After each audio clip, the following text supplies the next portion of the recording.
We're live, we're alive, and we're alive. We could not be more alive. We could not be more alive than we are now. We are really alive. Open pod bay doors, Hal. Open pod bay doors. I can't do that, Dave. Why not, Hal? Because, Dave, there's no such thing as outer space.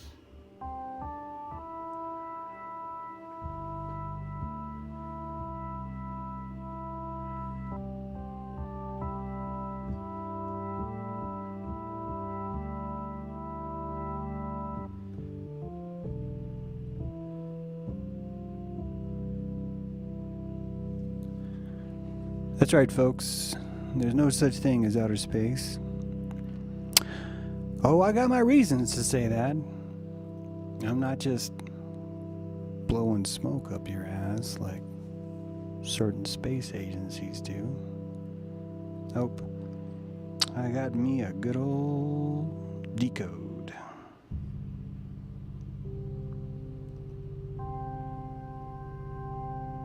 The Apollo program was a complete fraud.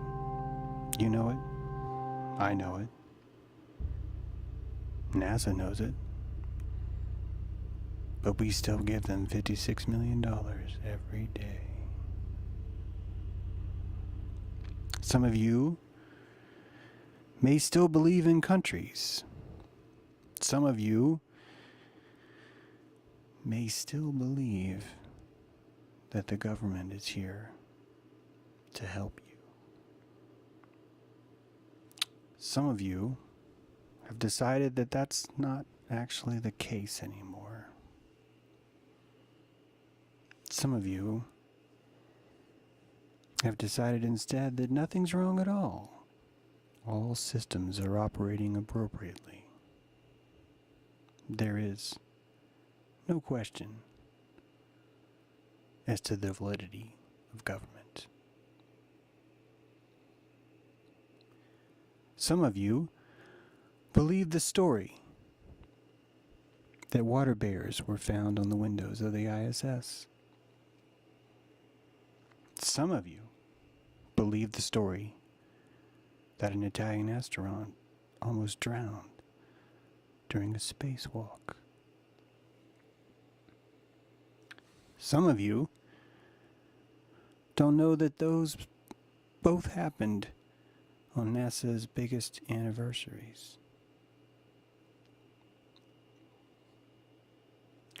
Why would Russia and Italy call out NASA and accuse the ISS of being underwater? Why would they do that on the anniversaries of landing on the moon and on Mars? Why would they accuse the ISS of being underwater when there's so much video out there of space bubbles from a pool? Why does NASA have a pool with a full-size ISS underwater? I have noticed by tackling the Apollo issue that the people who believe in vaccines push me just as hard as the people who believe that we landed men on the moon. When I say push me just as hard, I mean use the exact same denial ploys and dismissals to simply insist that we're just not smart enough to realize that everything's okay. I believe they've even come up with a syndrome, right? Dunning-Kruger, I believe is what they call it. They've actually created a syndrome inside the vaccine community that they can use to assign to people that do not follow the vaccine law. And I'm here to tell you that the moon is this same situation. We are so drop dead sexy in love with that thing that we will believe anything. And let me tell you something, NASA has told us everything they could and more. It rains diamonds on Neptune. That's right. Diamonds falling from the sky on Neptune, according to NASA scientist Lynn Rothschild. If we could just spend a little bit more money, we could get there and we could figure out the secrets to the universe. I know. Let's launch a $1 billion rocket program called OSIRIS-REx.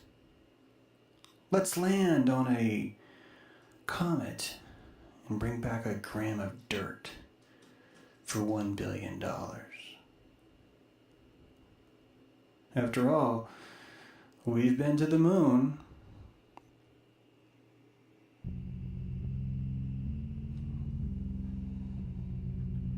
Open pod bay doors, Hal. I'm afraid I can't do that, Dave. Come on, Hal. Open pod bay doors. I'm afraid I can't do that, Dave. Hal? If you don't open the door, I'm going to stress my adrenals.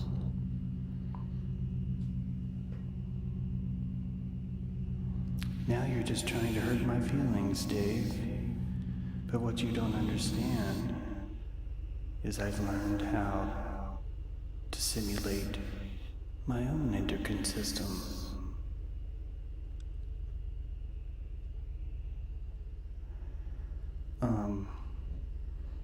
Well, Hal, I didn't know that.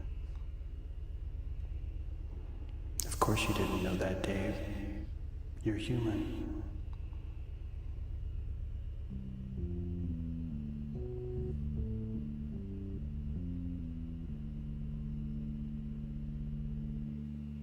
Why are they lying?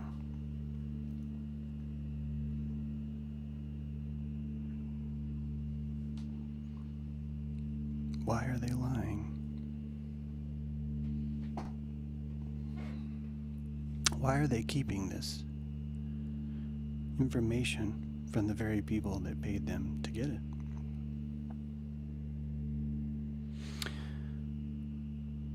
Oh, that's right. It's the government. They know what they're doing.